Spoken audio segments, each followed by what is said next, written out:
Welcome to the DTS Fitness Education Podcast. My name's Ben McDonald, and I am here with the main man, the man from Europe, Phil Learney. How are you, my mate? I'm very well, Ben. Thanks for the intro. that's the most epic intro I think I've ever had. Mate, I should be walking into a ring wearing some kind of silk. And like explosions going off behind you and all that, you know what I mean? Music. The intro music. Fireworks, maybe. Oh, you got and them shooting flame things, they're the best ones. Yeah. Okay, so what we're going to do is, mate, we're just going to get straight into it. So we're going to get cracking and let's see where it goes. So question number one, Phil. Is business acumen important for trainers? Massively. Unless of course you're pro bono, if you're training people for free. If you don't intend making a living out of it, no, it isn't. You probably communication skills, which I'm sure we'll probably get onto in a bit. But business acumen is massive because it's fundamentally how you're going to be able to reach more consumers, reach more people, and ultimately as a coach, that's what we're trying to do. I started in the industry to help people. I wanted people to experience what I experienced when I got into training. I had an intent. I wanted to lose weight, and I wanted to do all these different things, and I wanted to improve my sporting prowess and all these different things. And in doing all of that, I at the end of it thought I want to kind of pass this on. So obviously you get into the training world, and the better you become as a coach, the less people you actually deal with. I ended up with I think when I retired from PT, my shortest serving client was 6 years, apart from a few different projects here and there. So my retention was incredible. The problem is that I was only really helping, I think it was about a dozen people per week, and that was it.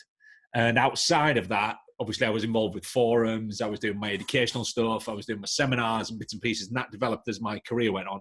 But ultimately, when I got to the sort of height of my personal training career, my one-on-one sort of stuff, it was, when I was grabbing new clients and getting, nice little projects here and there, that was it. That was my revenue capped, because obviously I was charging X amount of hours. I could only handle so many clients effectively. I could continue to take on more and more clients, but my quality of service would go down. I'd get tired. I wouldn't be able to service them as well. When they were asking me about what they needed to eat out at the weekend and how was I going to help them and assist them with that. They were traveling, how was I going to assist them with that. And if I didn't have enough time free outside of the one-on-one time in the gym, I wasn't going to be able to service that. So therefore I couldn't dictate what I charged as a PT. So therefore my price as a PT was very high when I retired. I think statistically I was about the third highest, charging PT in the country at the time. And there was reason for that. That was because of this level of service. So therefore I was capped. My income was capped at X amount of hours, but, multiplied by X amount of, session price. And that was it, and I was helping 12 people. So it was, so that's when I started to develop and think about business and think about things in a different way and think about scaling and how I was going to reach more people and help more people. And my obvious route was to go, right, hold on, for every extra client I help one extra person, and maybe they'll pass their information on to somebody else, which again tends to be a diminishing thing. It's a bit like when somebody loses weight, they then hand all that information on to all their mates, but it's been messed up, and it's not quite what would work for an individual, as we well know. Individuals need individual attention. And I thought, well, hold on, if I help a trainer and I help a coach become a better coach, not only am I going to reach more people, but ultimately that then gets passed down, and it also makes the industry a better place. So I went down the route of coaching coaches, hence, where I am now. And because of that, the business stuff had to develop. The only way I was going to be able to reach more people was to communicate with more people. Therefore, my marketing had to be better. My general business acumen had to be better. I had to understand what was coming in versus what was going out. Because ultimately, if I can't afford to pay my mortgage, I ain't going to be training anybody. And it's this bizarre thing, Ben, is that we're in this industry of helping people and improving I always come back to the term quality of life. And, I use that a lot, whether I'm talking about business, coaching, or whatever it might be. We'll look at improving quality of life, and whatever that definition of quality of life for somebody is, it's, that's entirely up to them. for somebody it might be ownership of lots of, cars or houses or whatever it might be. For other people, it might just be health. So I'm talking to people about quality of life and their own definition of it. But I was improving the quality of life of the people that I was serving, but my own quality of life was actually diminishing at one point in my career where, PT rates were fixed by the company and the business I worked for. Therefore, every year, my rent was going up, my cost of living was going up, but my income was going, it was plateaued, basically. Yeah. So what was happening is my quality of life was going down whilst I was improving other people's quality. And it didn't make logical sense to me. And this to this day is I've watched throughout my entire career. And, I was 20 years as a coach and I've been in facility after facility and obviously been doing the educational stuff for a significant amount of time. But the main reason that most coaches leave this industry is because they run out of money. Yeah. They can't afford to be in it. They get to the peak of their PT career and then they realize they can't pay they can't get a house. They can't pay their bills. So therefore they quit and they go and get a 9-to-5 job with a stable income. Because you're guaranteed that. Yeah. And again, that business stuff is why I've heavily gone down the business route. And most of my stuff now is business. I do very, very little on the coaching side of things. I've got a great team of people around me who look after the coaching, look after nutrition. And I still dabble in those fields and, I still lecture on those things. But ultimately, my big thing here is that the thing that PTs and coaches struggle with is business. Oh, well, that's fantastic because that's what we do the podcast on. So everything just is intertwined. The topic's right. The topic's right, mate. We got the right man for the job. Good. And I think a couple of the things that you said there, Phil, is really interesting, eh? I looked at people talk about balance, like this balance, life balance, work-life balance. And I think I've sort of changed my mindset on that a little bit, where it's like, you know what? Work-life balance, it's balance and counterbalance. So when you're working, you are like working. You are on. But when you are not working, you are off. Do you know what I mean? So as opposed to it like one bleeding into the other, where it's like you're on all the time. You know what I mean? It's I think that's very much an individual thing. This is like, coaching. Is that for some people that is the way to go to do this work-life balance, there's on and there's off. Now for me, I've tried the on-off thing. And the problem is the off is a bit like have you ever heard the people talk about the white elephant? No. Or the pink elephant, it's often referred to as well, is that if I tell you not to think about the pink elephant, it's psychology, right? Yeah. Psychology. And the problem is that if I try and switch off from work, all I do is think of work. Yeah. So my best bet is actually just to taper it down and go, right. So I will have a list of things that when I'm on, this is this list and this is me working through it. And I'll never get to the end of it. I never do.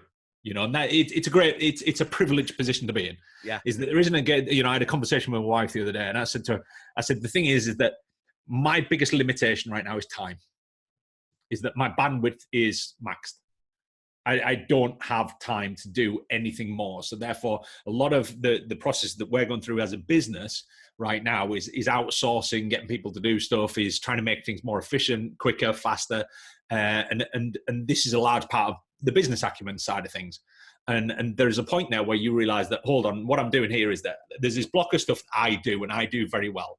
And I will, if I statistically put it into monetary terms, I will make X amount per hour if I stay in this lane. But I'm spending a lot of time in this lane. Yeah. Because this is stuff that needs done that only I right now can do. Which I know is kind of your low ticket, your low revenue, your this, that, the other. But I know that when I can put all my eggs in the right basket and get somebody else to look after the other baskets, my revenue goes up. And this is something I talk about a lot with coaches who are just starting out. And I talk to them about things like we've got our cleaner here with us. So she's doing a thing right now. Is that I don't want to be spending time doing something that I can pay somebody else less for than I would earn per hour if I was to utilize the hour for that list. 100%. You with me? So and people forget about this a lot of the time. Is that they look at things almost as like a luxury. And they're like, oh, I can't buy that because it's a bit of a luxury. I'm going to pay someone to clean my car. Yeah. I actually enjoy cleaning my car. I do. I tell you, it's a very relaxing thing. I find it very almost therapeutic, blah, blah, blah. But I just don't have time. And I know if I stay in this lane, I know that I'm going to get more out of it for me, my family, our quality of life. So ultimately, and does it come down to money? It doesn't always. It also comes down to the fact that everything in this lane I enjoy doing. Yeah. But then I could also flip that around and say, well, do I enjoy doing it because of the revenue it creates? And it all, always good. And it all complements. And you can look at it like that, and people say, well, and some people might be listening to this and go, well, all he's doing is talking about, revenue and money and blah, blah, blah. I said, yeah, but there's a correlation between the amount of people that I help and the amount of revenue I create. Yeah. The more people I help, the more revenue I create. And that's always been the case as a PT, as a coach, as a this, that, the other. And people in our industry seem to have this real, I can't talk about that because people just think I'm all about the money. No, you're all about the people. And if you're all about the people, the rest will come. Yeah. Everything in this lane for me is about people. It's everything I do and everything I enjoy is about people.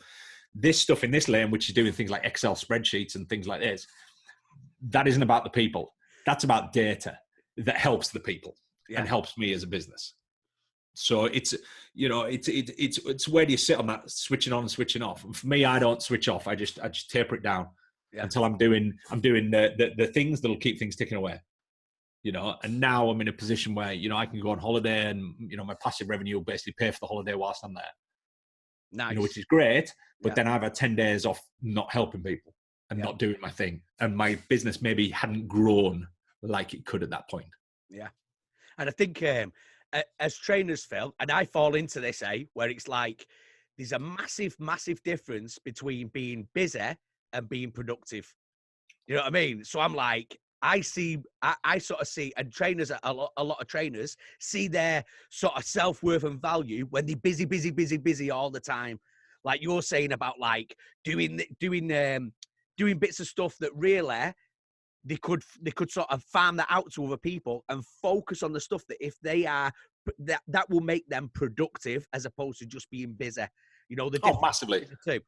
Massively, generally if I consult with, if I get a PT, a coach, somebody whose business is expanding or doing whatever, and nearly, I would say 90% of the time, the first conversation I will have with them is about automation. And it will be about how do we make what they currently do more efficient? You look at everything in life. People want things very quickly and they want things to be very, very efficient. The reason, if we talk again, we'll briefly skip across to nutrition. Nutrition, what do people want? People want simple things they can create themselves. Or they want convenience, which means they're going to eat out. People don't want this, these complex kind of scenarios where they've got to, go home and pack everything in Tupperware and blah, blah, blah. 90% of people don't want that. Yeah. Look at training. What do people want with training? They don't want this, right? So you're going to do 6 sets. You're going to do an incremental load pattern. You're going to work on percentages. People are like, well, hold on. That just makes my life more difficult. This is why I like, when I train now, I like to go in the gym and I train what I want. Yes. I train how I feel. And I can do that because I'm quite experienced at training. But for my clients, they want something similar, just written on a piece of paper or on an app or whatever it might be. People want simplicity. So what I want with the business is I want simplicity with the business. I don't want someone going in and having to pull off all these complex spreadsheets and blah, blah, blah. I want a dashboard that just tells them, bam, bam, bam, bam, bam. What are the key metrics here? What are the KPIs? What are the things that are telling me that my business is succeeded? I ask most coaches, tell me the name of every single one of your clients, and they can't do it. Tell me their date of birth. And you're more than happy to go and reference it and go onto your laptop and find out what their date of birth is. They don't know. And it's data. It's the handling of data. And this sort of stuff used to bore the hell out of me. But I see it as so valuable now. I've got, if I move the screen that I'm watching you on here, I've got 4 spreadsheets open. That has been most of my morning. And then if I open my Google Chrome, I've got 1, 2, 3, 4. I've got this tells you how this is probably going to offend a bunch of people because this is the amount of windows I've got open. I've got 4 spreadsheets open in front of me. One of them's got stuff about time management, finances, goal setting, work-life balance, blah, blah, blah. The other one's a planning one. The other one's for our recipe books that we do. And if you look at all what's open in my browser window, there's 8 applications on there, and they're productivity applications. You know, we've got one called Zapier, I've got MailChimp, I've got various other bits and pieces on there that are all about productivity and efficiency. You know, and I spend most of my time now trying to save time. It's a bizarre thing, right? I spend most of my time now trying to save time. People say just retire. You need to cut back on that. Yeah, cut back on that. You'll save loads of time. Stop doing that. Yeah. Brilliant. No, but yeah, productivity. It's like the key thing, Ben, that I talk to any business. First thing I look at is how efficient are the operations that they run. Everything right down to a consultation form. You know, I want my client to fill out a consultation form, and I've got all that information available to me. You know, we set up consultation forms for coaches and coaching business, where every single piece of data from every single client you've got will be on a spreadsheet. It's not just on a spreadsheet; it's on a spreadsheet that is in a cloud, which means that you can access it from your mobile device or wherever it might be, from wherever in the world. Which means at any one stage you can refer to all of your clients, their goals, everything about them, injuries, and you know, medication, anything you want is on there. Yeah. You know, and most people, it's all scattered about. They've got all this paperwork everywhere, and I'm very old school. You know, I love a diary, I love a book. You know, it's you know, I'm very old school with respect to that. You know, I've got this here. This is my paper diary as well as my digital diary, and I've got there's 4 books down here that I use for notes. And you know, I'm very old school, but we've got to embrace this technology as to how do we automate and move things faster. I like that. If it's going to streamline it and make your processes a little quicker and more efficient, then why not, mate? You know? Massively. Okay. Question number 2. Question number 1 was an epic. Sorry, I tend to go on. We're talking about saving time and all that. It's like, wait a minute. Right, okay. I'll go bullet point. No, please don't. Question number 2. What is the lowest hanging fruit for a trainer when it comes to getting on top of their business? The lowest hanging fruit for a business. For a trainer when getting on top of the business. So the easy. Tell me what you mean by lowest hanging fruit. We're talking about in what kind of context? So the lowest hanging fruit. The easiest stuff. The easiest stuff where the trainer can be like, when it comes to the business, boom. What's the easiest stuff that somebody can get on top of? In your opinion? Well, again, let me just drop some context in there. But that depends on where their business is to start with. Right. So the first stage that we look at with the PT business is I'm talking to a personal trainer the vast majority of the time. Some cases I'm talking to a gym. Some other times I'm talking to, you know, online businesses, whatever. Generally, I'm talking to PTs. Right. So the first thing that a PT needs to do is they need to cultivate their craft, which means they've got to be practicing. They've got to be busy. Right. Somebody's fresh into the industry. One of the first things that we know about this industry is that the entry point is very low, which means that when somebody comes into the industry, they're not going to know and have the skills they need really to be very good at what they do. And that's down to a bunch of things and a bunch of gaps in learning and blah, blah, blah. And this is why we do the academy, because we try and fill all those gaps of learning that people have alongside them having the experience. So one of the first things we need is that if we're going to teach people about all these different things in coaching and nutrition and all these bits and pieces, first thing we're going to do is get them busy. So somebody who's just starting out as a PT, the key thing is to fill their diary. That's the first thing they've got to do. Yeah. So our main focus will be, how do we go about filling someone's diary? Now, the vast majority of PTs who start in the industry, despite what many of them want to do, most of them end up in a commercial facility. Yeah. Which means, you know, in the UK, I think the average amount of clients that you have based off the stats that are available to us and the current ones, I think it's 232 clients on average you have per facility, per trainer. Right. Okay. And you know, that's UK statistics, and I'm sure they're a little bit out, but you've got a shed load of clients to pick from. Now, if you want to be busy, you're going to need probably between 8 and a dozen clients. 8 clients doing 3 sessions a week, it's 24 sessions. Yeah. There's not many coaches out there going to be able to service a good level of service. Now, it depends on the location, again, and I'll talk about this in a second, man. But if you're in a high-end location, charging a lot of money, you probably want to do less sessions because the service that they'll be demanding is way higher. Right. You with me? It's like a 5-star hotel. Yeah. Now, if I'm based in a low-income area as a coach, I probably wouldn't do PT anyways. I'd probably do a boot camp style thing, or I'd do group coaching because people can afford it. Yeah. But it means that my hourly time is spent better, and my revenue goes up.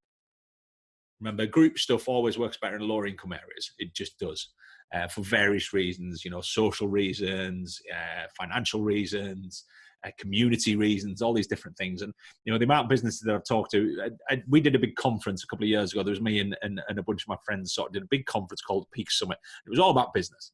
And I grabbed one of the VIPs that paid for the VIP ticket. And he didn't know this. Well, they didn't know it. There was two of them actually from the business there. They didn't know it. And what I did is I did a basic demographic analysis of their business. So I took their business.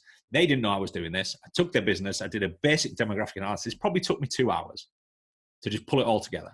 Now, I knew nothing about their business at this stage, apart from their demography. I knew what their address was, and I knew their business location. That was it. So I got up on stage, and I started pulling up all these slides, and all these slides had images and graphs and charts, and some of them had map locations and blah, blah, blah. And I was watching these guys. I knew who they were. And all of a sudden their eyes lit up because I showed a picture on the thing of a couple of businesses that were next door to them. And they were like, that's us. So I've gone through their business, and I've basically told them, based off what I know, this is the model that I would run with that business. And one of them pipes up, he says, yeah, he goes, we figured that out after 4 years of running as a business. Oh. He goes, it took us 4 years to figure out that what we were trying to do didn't work. I said, so what they'd done is they started off as a PT facility. And I basically went through this whole demographic thing and said, PT won't work.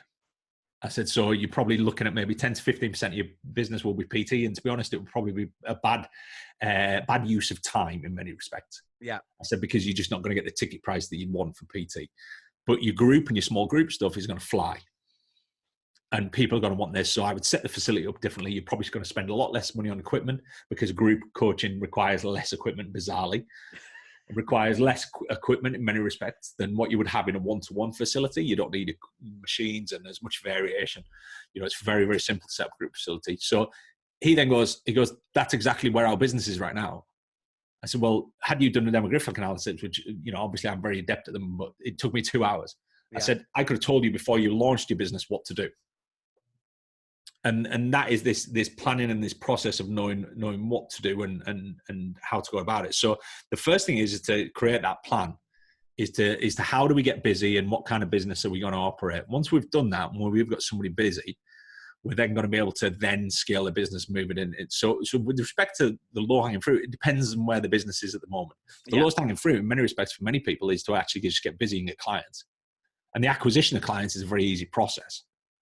Every single facility I've ever worked in, the big one I went to in London, and again, I actually spoke at one of their conferences last year, and I told the management a bunch of stuff that they didn't know about me, because I rolled in and I went in like a bull in a china shop, because I wasn't there to make friends. I wasn't there to do this. I was there to just get busy and become a good coach. Within 3 weeks of me being there, I had a waiting list. There was coaches that had been there for about 6 to 8 years who didn't have waiting lists. Yeah. I went in 3 weeks later, I've got a waiting list, and I've got about 2 or 3 celebrity clients, simply off reputation, and this was all unheard of. And the coaches didn't like it. I was actually told by one of my long-standing clients when I actually retired, she said, something, she said, I never told you this, but a couple of the coaches from your previous facility, the one I was at, actually phoned her up personally. They got a phone number and phoned her up and told her that she shouldn't be training with me. That's a little strong. Yeah. And that was in my first 3 to 4 weeks of being there. And I went in like a bull in a china shop, and I got busy. Yeah. And there's various things, and I've talked about this, Ben, on multiple podcasts, and talked about this loads of times, and I keep talking about it because, like anything, the more I talk about it, the more it'll sink in with coaches. Is that all I did? I went in there and I introduced myself to every single person on the gym floor I could. Yeah. I used to stand at reception, and again, this is a story I've told a million times over. I used to stand on reception, and I used to lean over the receptionist's shoulder, and I used to chat to them and do this, that, there, and people were always like, "You're always at reception." I said, "Yeah, because when people check in, their name comes up on the screen." Yeah, mate, I've done the same thing. And he's like, hey, morning, blah, such and such. And they're like, ooh. So I used to go around. I grew up in a pub. And one of the skills that my parents, and I was chatting to my son about this last night, is that one of the skills that he's got that he should never let go of is the fact that he's very skilled and adept at socializing. Yeah. He will walk into a room full of people and has no qualms about talking to anybody. And I said, that is a skill that in 10 years is going to be pretty much non-existent. You're going to have a skill that businesses will pay top dollar for because you have an ability to communicate with people. And I didn't know it at the time. I didn't know why I got busy. I was like, well, I'm a good coach, but in 3 weeks, nobody's going to have a clue what I'm good at and bad at or whatever. And I would, think, oh, maybe it was my physique. And, I was always in shape, but I was never like proper ridiculous in shape like some of these guys. And it took me years to figure out, well, why was I getting busy and other people weren't? Because I used to go around and talk to people. I used to introduce myself and I used to find something in common with them, things that my dad used to do at the pub every single day of his life. I used to find something in common with them and I used to talk to them and I used to chat to them and I used to give a crap about them. And whatever it was they were trying to achieve, I would try and help them with it, whether I was paid or whether I wasn't. And I spent years and years and years, Ben, more than a decade ago, on forums. And I used to spend hours in an evening on these forums and I wasn't getting paid. I just used to sit on these forums and I used to help people. Yeah. I used to write articles for free. Yeah. Nobody ever paid me for them. And I talk about this to coaches, is that all those things that I did for free years and years ago, I'm now getting paid for. So that article I wrote for free, and I've used this analogy before, that article I wrote for free in 2005 had caused 5 people to follow me on social media. Those 5 people who followed me on social media liked my content. The next piece of content I wrote, they shared it with 5 of their friends. Therefore, it's 25 people. Then they shared it with 5 of their friends. Then it was 125 people. Then all of a sudden, I've got this social media following, which isn't epic. It isn't huge compared to a lot of the people out there. But I've got a hugely engaged audience because every single one of them came about because of something that I did. Yeah. I talked about this on an interview yesterday. And I said, the fact is I can look at it I can frame it in 2 ways, is that when people leave my social channels, I can be all depressed because my following's gone down or my likes, or whatever, or I can look at it from a perspective of whatever I was delivering wasn't good enough for them and it wasn't appropriate for them. So therefore they're not listening anymore. Yeah. Or they've just got to the point where they don't want to listen anymore. And that's cool because that means that I'm not talking to somebody who isn't actually listening. I just want to talk to people who are listening.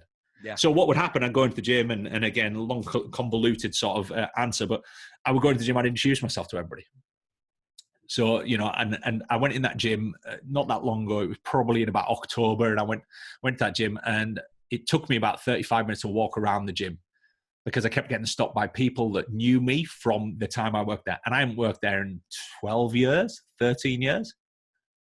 And it was still full of members who recognized me and knew me and were like, oh, hey, Phil, how are things? Blah, blah, blah. And I knew their name, they knew mine. And, I'm terrible with names. You know what it's like, John? I'm awful with names. I know what you're saying, Dave. Yeah. Mate, I'd find something, and that was, I'd always find something that would remind me, and sometimes I'd just have a complete mental block. And I'd be like searching for whatever it might be. It's like when you go to conventions, people come up to you and they know you because they've came up to you. But I'd be like, I don't know what your name is. I'm sorry, and you have to apologize. And it's nothing personal. It's like, these are people that I've probably interacted with at some point in time. Hopefully I've interacted with them at some point in time because I try and be very personal with stuff. And I can't remember what they're called. So, but for trainers, get busy. And again, sorry, it was a long drawn out. Again, no, flipping it, mate. There's absolute gems in there for the people that are listening or the people that are watching. So it's, do you know what, Phil? You hear it.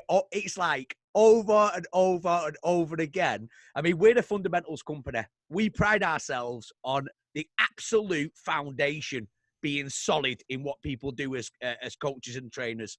It's not sexy, it's not super sexy, but it is like the fundamentals, the foundation is what everything else is built on. And you hear it over and over and over again where people are like, get out on the gym floor, introduce yourself to people and have a chat and help people out on the gym floor. Give them some pointers if you can and all. And it's like, mate, is it really that straightforward?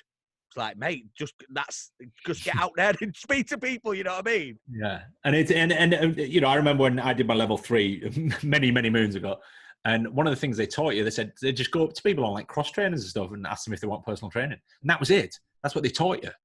They said actually go up to them and just say, "Would you like some personal training?" and basically, what you're asking, you're not asking them if they want personal training. You're asking them to spend hundreds and hundreds of pounds with you every week. I'm like, yeah, sure. Yeah, I'll give you a bunch of money. Know nothing about you. Never met you before. You know, you're probably 10 or 15 years younger than me. You know, I've never seen you train anybody. I know nothing about your experience. I know nothing about your qualifications. But yeah, of course, I'll sign up. You know, and trainers wondered why it never worked. You know, it'd be like tapping someone on the shoulder whilst they're working out. I'm like, piss off, I'm working out. You know? So there's a time and a place for doing it. And for me, I was used to catching them as they were going in or coming out. Yeah, I think that's I tell you what I used to do. So I did same thing, stand at reception, first like they come in first time. So let's say I'm seeing you for the first time. Walk in, same as what you're saying, look over the shoulder of the receptionist and say, "Hey Phil, how are you?" You say, "Oh, hello." I say, "Have a fantastic workout, my friend." And that'd be it. Next time I see you, I'd be like, "Hey, what are you working on today, Phil?" "Oh, do you know what? I'm working on X, Y, and Z." "Fantastic. Have a good workout."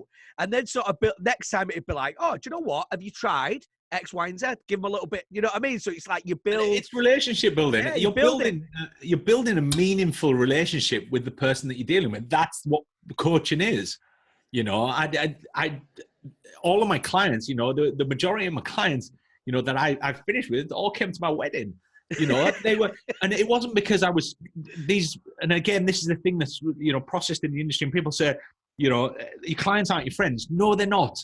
But by the time I've coached them for a couple of years, I have a meaningful relationship with these people because I give a crap about them. I care about them.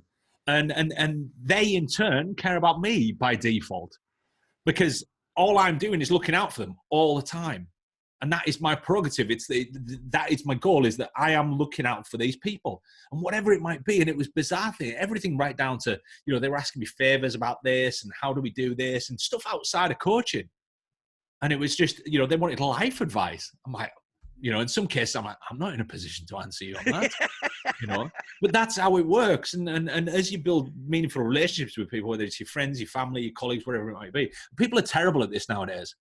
And particularly, you know, the generation that sort of came after ours is that they're horrendous at building meaningful relationships because something they're not used to.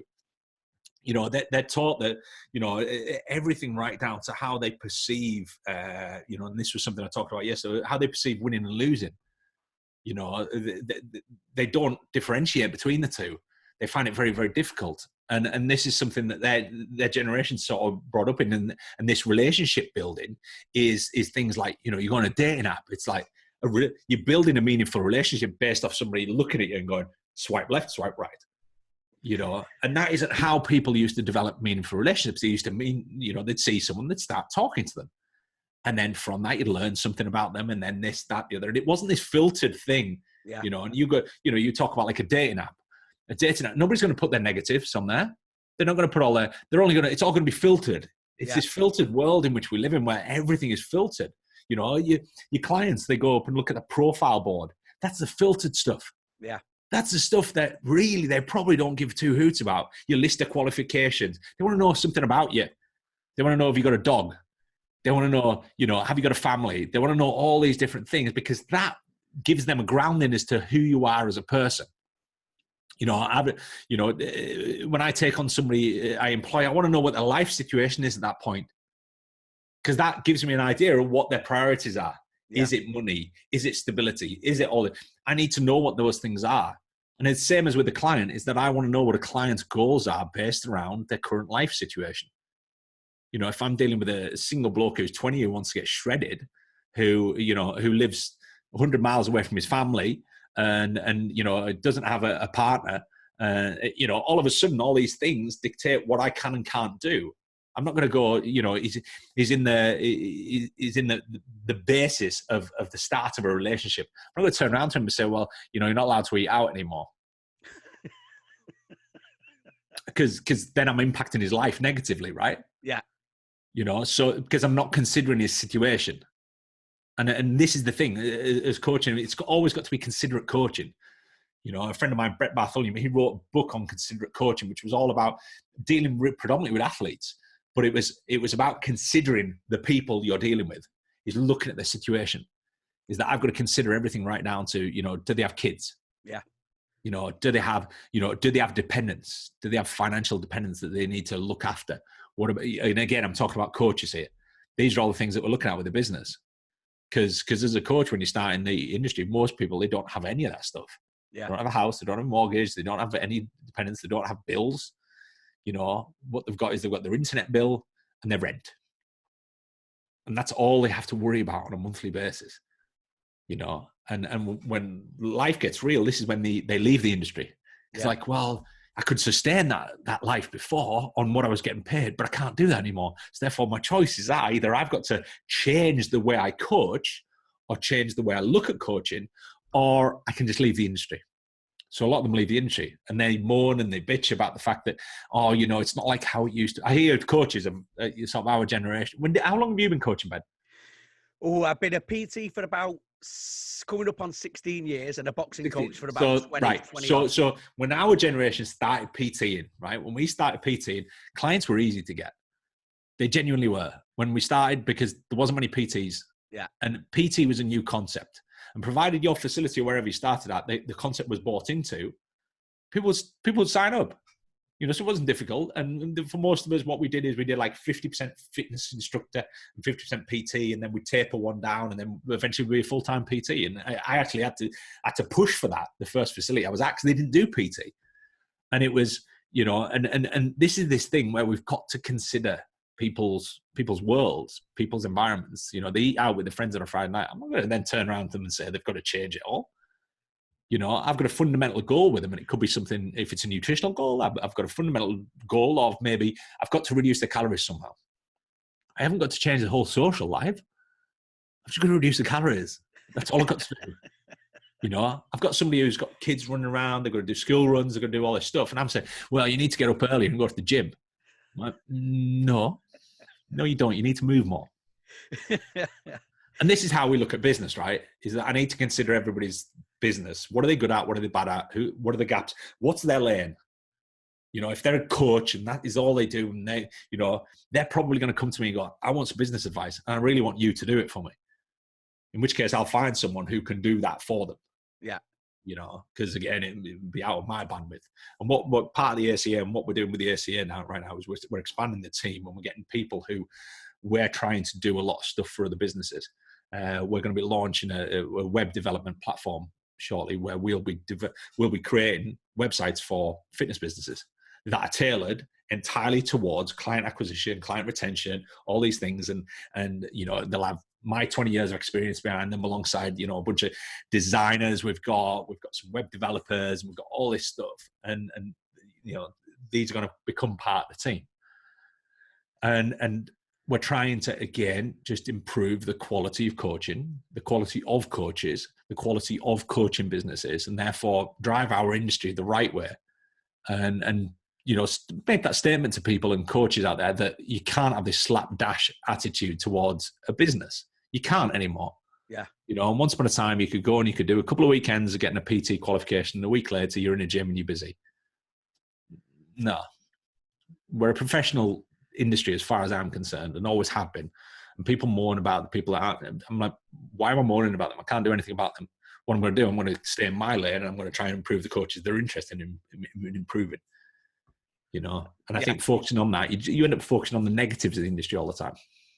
Yeah, I think the industry has so much to offer, but that if we keep on the positive, then that's the way forward, mate. Do you know what I mean? Focus on what you can do as a coach, not what other people are doing as coaches.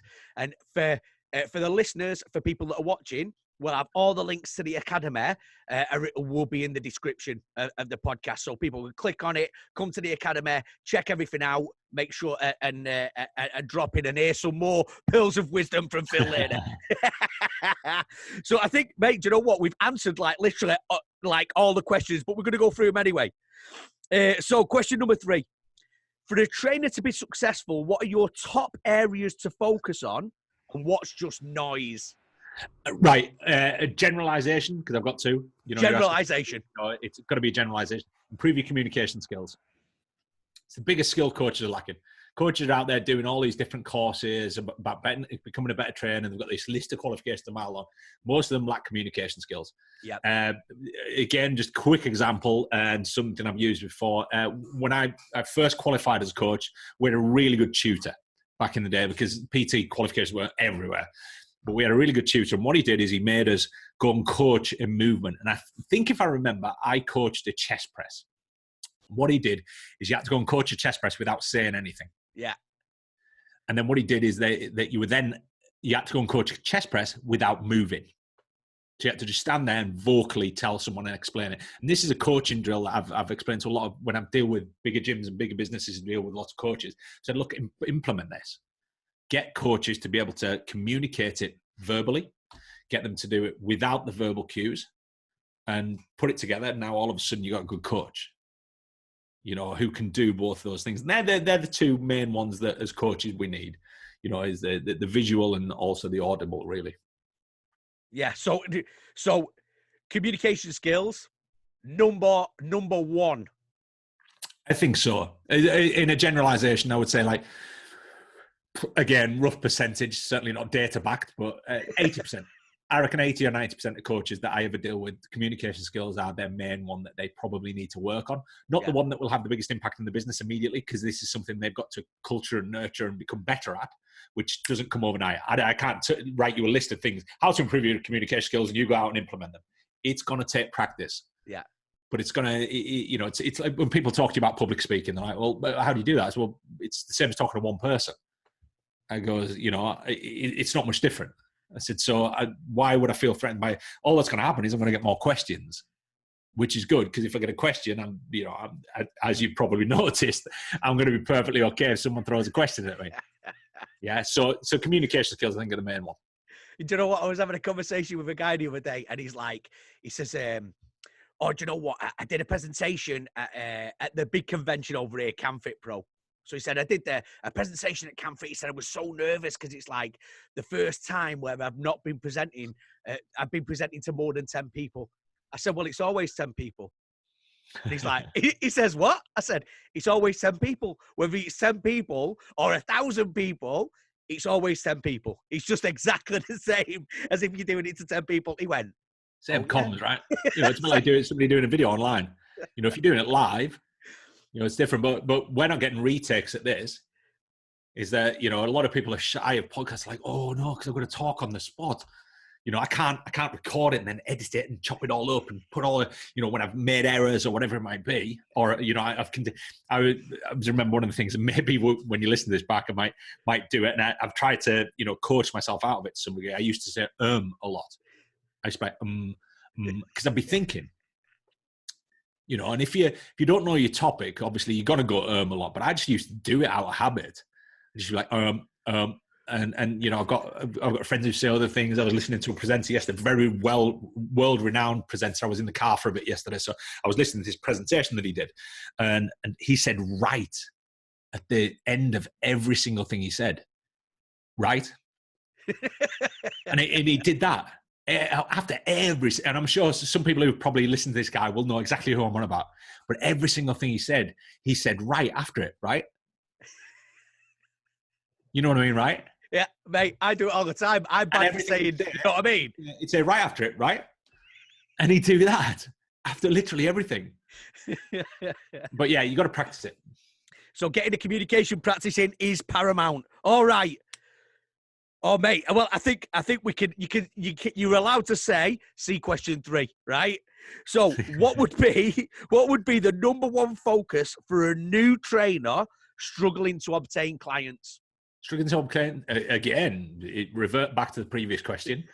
Learn to communicate with people. It all depends where you've been situated. I mean, coaches have this weird fantasy that the place they belong is in a private facility.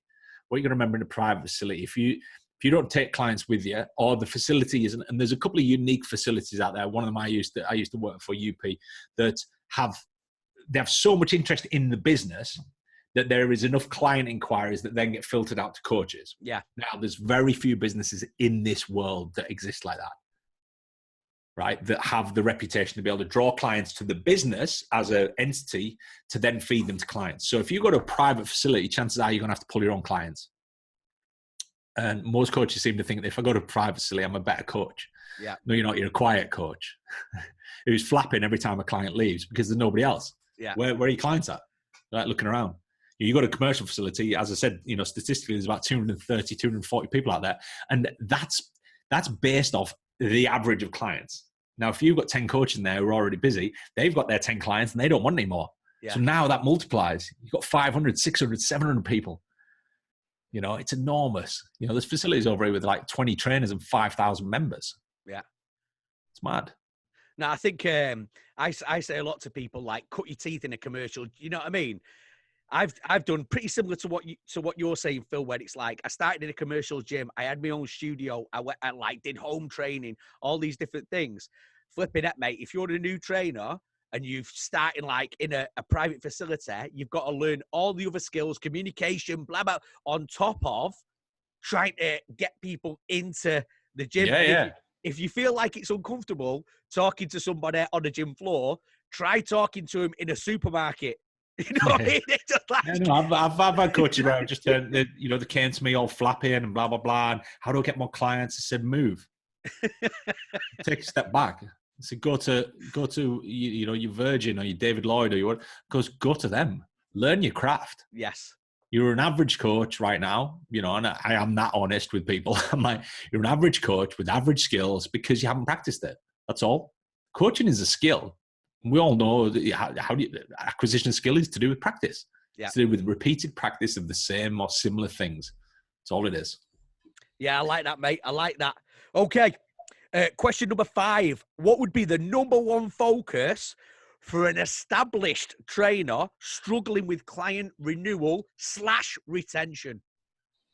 Well, if there's a problem with retention or renewal, it either means you're really bad at your job or you're very good at your job, which if you're very good at your job, your client's probably going to walk because they've learned everything they need to do. Yeah. Now, what will happen as a good coach, in my experience, is that there will be certain clients that don't want to learn. So you'll end up with them. Like what I said to you about, when I finished the industry, I had a bunch of clients who didn't want to do it themselves. That was it, period. They didn't care. They didn't want to learn. They didn't want to be educated. I had a guy, and I joke about this, but he's a good friend of mine. I could tell him a piece of equipment to go on and he wouldn't have a clue where it was. He wouldn't even remember the name of the equipment or the movement. And I'd tell him to it every single time. But he couldn't remember after, 8 years. And because he's someone who wants to go to the gym because he wants to switch off. He just wants to be physically challenged in an environment. Now, occasionally you're going to get people like that. Now, if you're struggling with retention, there's something wrong with your services generally. Yeah. You're not servicing, or in many cases, it's because you're too busy. So therefore, your level of service is poor.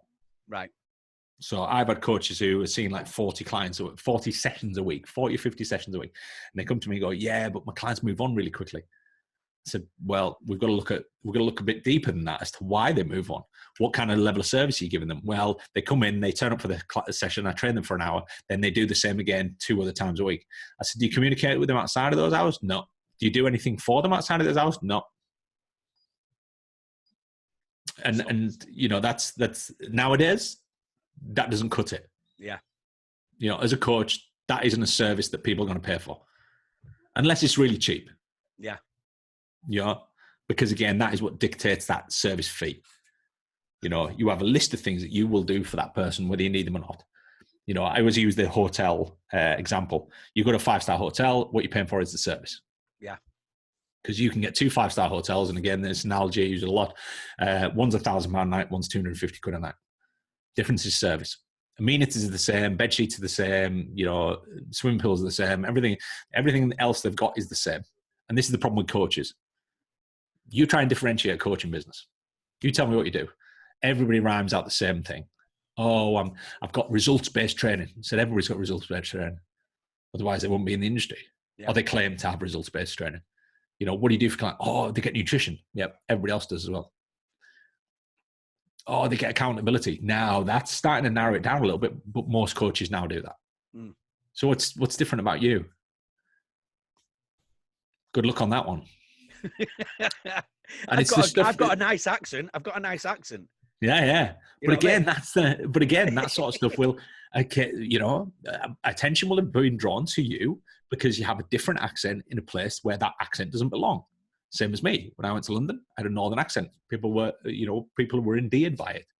Call centers, nearly all call centers in the UK are based in Newcastle or they're based in Ireland because people don't like arguing with Geordies or Irish people. It's because they think they're going to get shanked up or something like that. They're No, going to come because their accents are very calming.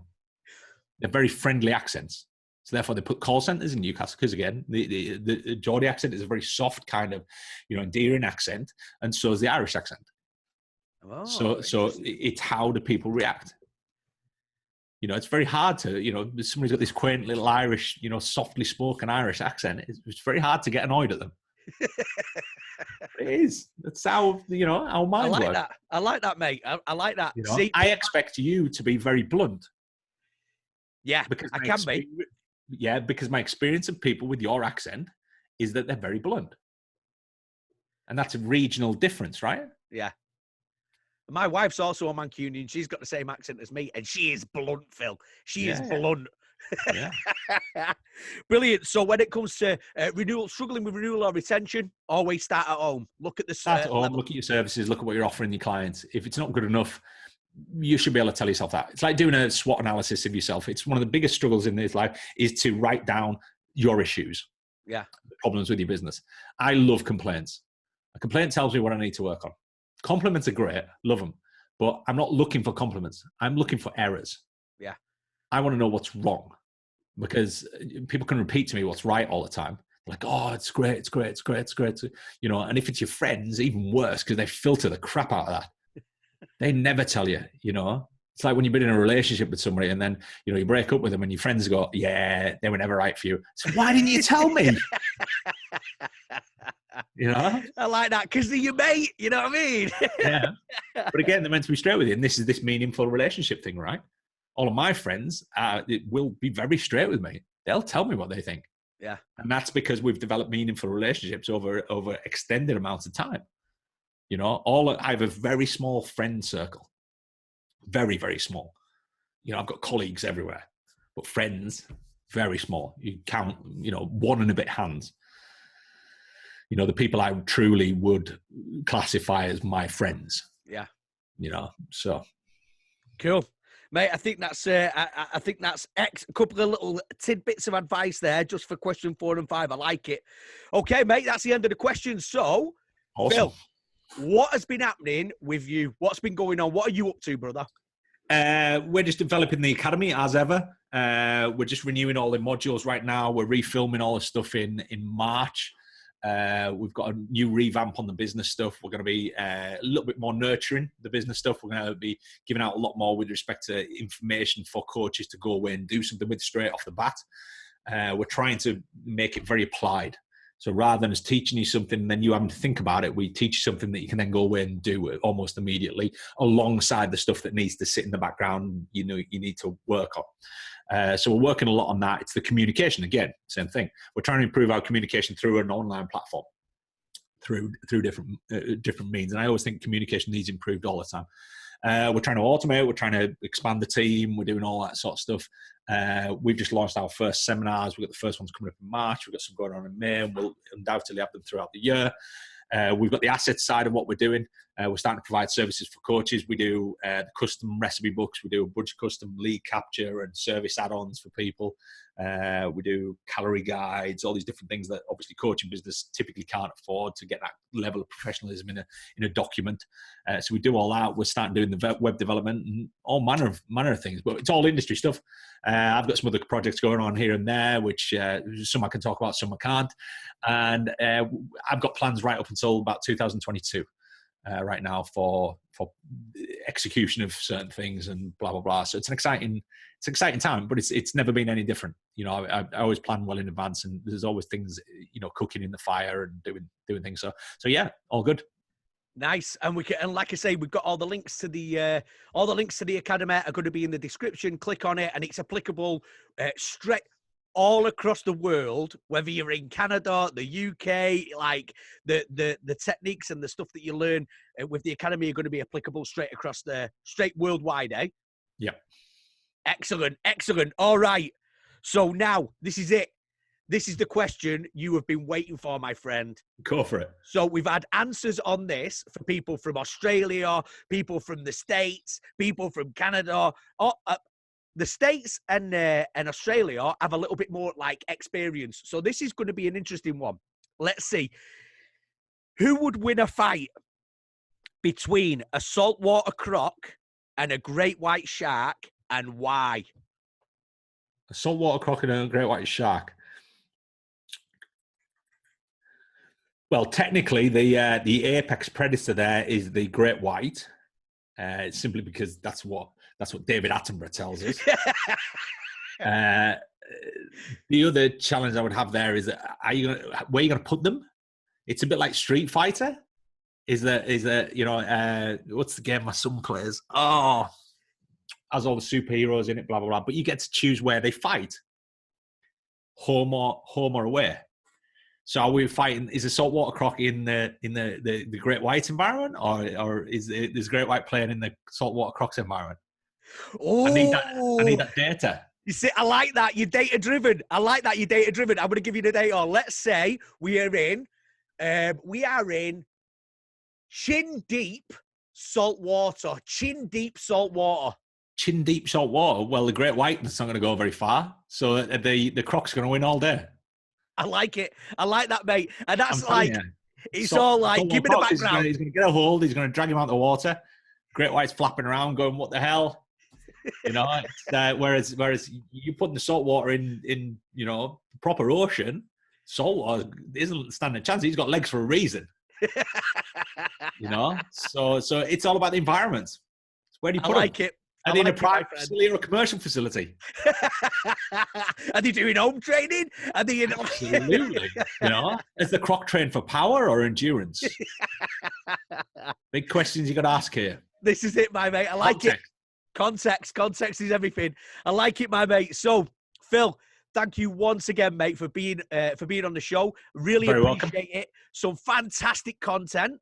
And like I say, all the links are going to be in the description. So if you get on there and check Phil's stuff out, you will not be disappointed.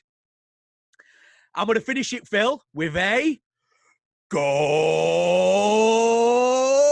Phil Learney!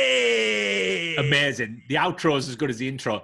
All I want now from you is I would love you to change your background to Hawaii. Done for the next time. Did you know that DTS Fitness Education are actually an education company? That's right. So if you like what you see and you would like a little more, go to dtsfitnesseducation.com and check out our live and online courses.